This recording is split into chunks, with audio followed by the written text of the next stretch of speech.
Here's a bold statement. Private equity companies don't have the business DNA to understand what makes developers or founder-led companies successful. That has a flow-on effect to us as the customers of those developer or founder-led companies. Stay tuned to find out why I think this. Welcome to Rise and Shine, your daily business tech boost with me, Charly Leetham. If you're a small business owner looking to simplify technology and get real, actionable advice from someone with 35 years of IT experience, you're in the right place. Every episode, I'll dive into tools and systems like email, CRM, marketing and tracking, and I'll break them down into bite-sized tips you can use straight away. Your time is valuable, so let's get straight to the point. It's time to work smarter, not harder. Rise and Shine. It's your dose of business tech inspiration with me, Charly Leetham. Episode number 720. It's Mindset Monday, and I'm building on episode number 717, where I was talking about the private equity acquisitions that we're seeing in the WordPress plugin ecosystem. So just to quickly recap on what that episode was. From about 2018, but we really saw it hit in 2020 when COVID started and online business took off. We saw a lot of our beloved plugins and systems, LearnDash, GiveWP, the events calendar, Cadence, Iconic WP, and for me personally, iThemes, they got purchased by a private equity company. Liquid Web. Well, Liquid Web is backed by a private equity company. They, through Liquid Web, bought all these plugins. And they did that because those plugins were doing really well and they looked really profitable. Now, they were really profitable. I don't want to just say they looked really profitable. They were really profitable. What's happened, and I'm going to get into a few more things. They're all in my head and I'm trying to get them out all at once and I need to slow down. What's happened since 2020 is the private equity companies have been slowly improving, in inverted commas, double quotes, the expense lines of these companies. So, and one of the things we've been seeing, or some of the things we've been seeing, is founders are leaving. So they're taking the magic of what made those plugins great away, because those guys made those plugins to fill needs within the WordPress ecosystem. They had a vested interest in it. They had any interest in just keeping it running. Prices went up because the private equity companies worked out that there's actually support costs with these plugins. It's not really just a matter of you sell them once. No, you get people like me going, this isn't working, we need it fixed. And oh, look, we've got a security patch that needs to get done. And oh, look, WordPress is updated and now we need to update it. And we've got all these feature requests that we've got, we could extend it. So the prices have gone up to cover those costs. Now, those costs existed. It's just, I don't think the PEs understood how vast or the impact of those costs on the bottom line were. I might be putting words in their mouths. I'm not sure though. Teams are getting cut. Again, expenses need to be reduced, so teams get cut. And brands are getting merged. So rather than having the support team for a specific plugin, we now have a support team for a suite of plugins. Those support teams, of course, don't have the depth of knowledge that the original teams had. They didn't build the plugins. They don't use the plugins. They don't work within the ecosystem generally. They are support teams. That's what they're there to do. They're help desk teams. So we now see how prices are going up, and despite the promise of support being as good, most of us are seeing that the support is not as good as it could be. At the end of episode 717, I recommended that you go and do an audit on your site so you know what plugins you're actually using. Today, I want to extend on that and talk about what does it mean for us? What are you actually getting for what you're paying for? Do you know who's behind each plugin? And I hope to be able to talk a little bit about what changes when the ownership of a plugin changes. Before we go there then, and before we go to that, I do want to just cover what it is we get when we pay for a plugin. we get a license to use that plugin under an open source agreement. We can delve into that further if that's of interest at a later date, but pretty much open source means that when you buy a plugin, they hand over the code to you. You can use that code forever and a day at that version without any support from them, and it should just stay working. Now, I have to note here, I'm starting to see some exceptions to that, and am seeing a lot of pushback on it. However, the idea is that if I was to sell a plugin under an open source agreement, you can use that plugin at that level, at that version, forever and a day. I don't have to give you anything more than that, but that you can use it. It works perfectly well. When you pay for a plugin, you typically get, if you're paying a one-off cost, you typically get 12 months worth of support. And what that gives you is, it's not working. Can you give me a hand? If the developer makes an update to it, applies patches to it, fixes security holes, those sorts of things, adds extra features, you normally get all of that for the first year. This is how it used to be. This is how it should be. You normally get some support on that. And what all that gives you is peace of mind that your security's being looked after, you're getting the new features, and you should be getting continued interoperability. Don't try and say that fast, with WordPress and other themes and plugins on your site. And if it fails, you do have some level to go back to the developer and say, it's not working, give me a hand. I paid for this, give me a hand. But not all support, of course, is the same, and we do need to acknowledge that before we move forward. After that first 12 months, you might have lifetime support. That's fine. Sometimes, though, they say, well, if you want to get continued support, it's another X dollars per year. And I'm quite happy with that model, because that then pays the developer to keep, and I'm paying a little bit, you're paying a little bit, they're paying a little bit. We're all paying the developer a little bit to keep that plugin updated, do make features, improve features, do all those sorts of things. I want to contrast that slightly with free plugins, and I do need to bring that in here. You can go to the WordPress repository. You can normally pick up free plugins at the drop of a hat. The difference between paying for a plugin and a developer who is paid to support their product versus a free plugin is that a developer who is paid to support their product is more likely to continue to support it and not let it die. It will keep going. It will go for years. A free plugin, often the developer will just say, here's a new plugin I've created, put it in the repository and never touch it again.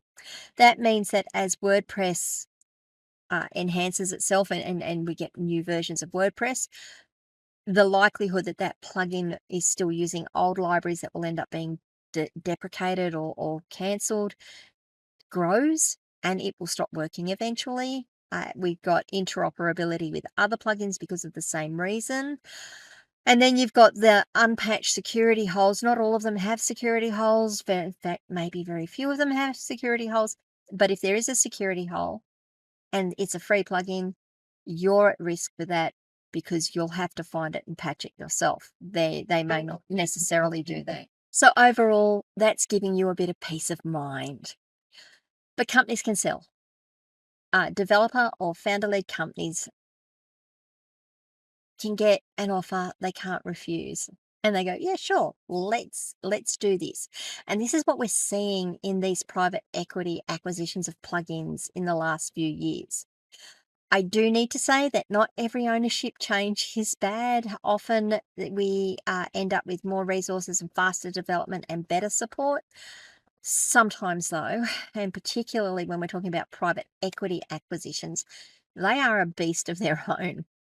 Private equity companies acquire not because the product is beloved, but because it's profitable. And that's the thing to remember, or they look profitable. Let me try that one again. Private equity companies acquire not because the product is beloved, but because it is profitable or it looks profitable. What PEs often fail to understand, or perhaps they just don't care about, is the cost of ongoing development and support. And what looks profitable on the outside becomes less profitable when that gloss wears off. PEs often acquire with a view to increase the value and then sell on again. They really don't have what I would call the business DNA to understand what makes developer or founder led companies successful. So, the general outcome for us as those that use these plugins and these software, increased fees for ongoing licenses, support levels are often lower than previously experienced, and there is less understanding of the impact of the poorer support on a business. Now, I am sure most of you can point to something and say, yep, that's what we're seeing. It's very, very sad. And what it really is it really is just that when you have a founder who's created the product, when they've created the piece of software, they've done it normally to fill a need in the industry, to fill a need in the ecosystem. They're really, really wrapped up in it. And I know I've done it. I needed to do something for a group of customers and I created a plugin for them. And I'm really invested in that because that's my piece of work. And I want to make sure that they are successful by me being successful. Now, if I was to sell that off because it was profitable, that would be nice. If I was to sell that off because it was profitable to a private equity firm, they don't have that same focus that I do on it. What they want to do is maximize the profit, extract as much value out of it as they can. All right, so now that you understand that, it's really important to understand what's on your site. And as I keep saying to people, to you guys, I want these episodes to give you something of value that you can go and do straight away. So now that you understand why PEs might not be as good as a founder-led or a smaller company. It's strange, isn't it? I'm just gonna segue on that one. It's strange, isn't it? A smaller company can give you better support, but a bigger company can't. Think on that one. That's really weird to me. Let's talk about what you can do though. So hopefully you've done the audit that I suggested in episode 717. If you haven't, go back and listen to episode 717 and go and do an audit on the plugins on your website. What you should be able to answer from that is, who owns this plugin now? And when I say own, who is the one that holds the plugin that is doing the support and the development on it? Is it still founder led? Is it still an active plugin? Is it still being actively developed, or is it one of the stale plugins that's just sat there for years and not had anything done? Or has it changed hands, and who has it changed hands to? What does the update and support pattern look like over the last 12 months for you? Have you had to use it? I know there's a couple of plugins that I've had to deal with, and I've seen the degradation. And I'm not talking about these ones either. There's others. I've seen the degradation in support. What happens to your site if that plugin disappears tomorrow? How deeply baked in is it, and how hard is it to replace? That's why I'm a little concerned with one of the ones I use, and something I saw them say the other day, and I've asked them to clarify what that actually means. I've got a few functions that are that this is absolutely critical to, and if it disappears, that entire system that I built will just fail. It's a risk. It's a risk I've identified. This is why I'm doing all of this. It's a risk that I've identified. You need to do the same thing for your own businesses. And as I said, is this still being actively developed, or is it in maintenance mode? If it's not maintenance mode, is it just a stale plugin? Once you've got all that information, you can now go and do a threat and risk assessment or a risk assessment and say, this is these ones here, these plugins here are a concern to me. These ones here are fine. These ones here are a major risk to us, and we should be doing something about them, and then come up with your strategies. Now, if you're having trouble with all of that and you're not quite sure what to do or where to get the information, reach out to your tech people or reach out to someone like me and reach out to me. I'm happy to help you do this sort of stuff. The other question that you need to be asking yourself is not only, are these safe? Are these being kept up to date? Are they a potential risk, like, or are they a high risk to me? You need to be looking at your own return on investment on them. You're paying for these tools every year, or if you are paying for tools, you're paying for them every period. I'm going to say every year, but it's every period. Are you still getting the value out of what you are paying? Has the support costs increased so much that you're now going, we're just not getting that ROI anymore. This is now costing us more than what we're making out of it. And the idea is we are all in business. We all should be able to point and say we are making a profit. But if our profit is starting to get eroded by our support costs, that's something that we need to consider. Maybe it's appropriate, maybe it's okay, but it is something that you need to make conscious decisions about. Are prices going up while the quality or support is going down? That's the other question you need to ask yourself. Okay, so the threat and risk, or the risk assessment, the risk profile is just one thing you need to look at. The other thing you need to look at is your return on investment. Now, we are all in business. Well, you should, if you're listening to this podcast, you're probably in business. We're all in business. And the idea of being in business is that we do make a profit. That's how we pay ourselves. That's how we grow our businesses. Profit is not a bad thing. Profit is good. You may determine that what you're currently paying in support costs is fine and it's not really impinging on your profit margin, and that's good. You don't need to consider things any further. But, well, maybe you do. Let me get back to that one. But you do need to look at, are your support costs starting to impinge on your profit margin? You don't necessarily want to have to keep increasing your prices because your support costs are going up. This is something that I deal with regularly. Yes, my support costs go up. I try not to increase my prices too much, too often, yeah, yeah. I just try not to do it. So if your support costs are going up, they're impinging on your margin, that's something that you need to consider. That's something you really do need to think about. Now, some of the things you might want to consider while you're looking at that, are you getting what are you getting the worth out of what you're paying for? Are prices going up while quality or support is going down, and or support is going down?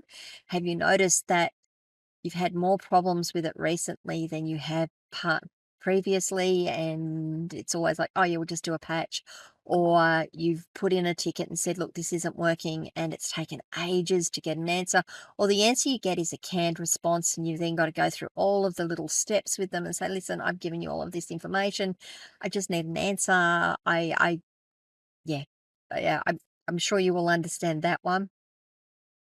Now, the point is, and I'm just want to tie this one all up with a little bow. This is about making informed decisions about the tools your business depends on.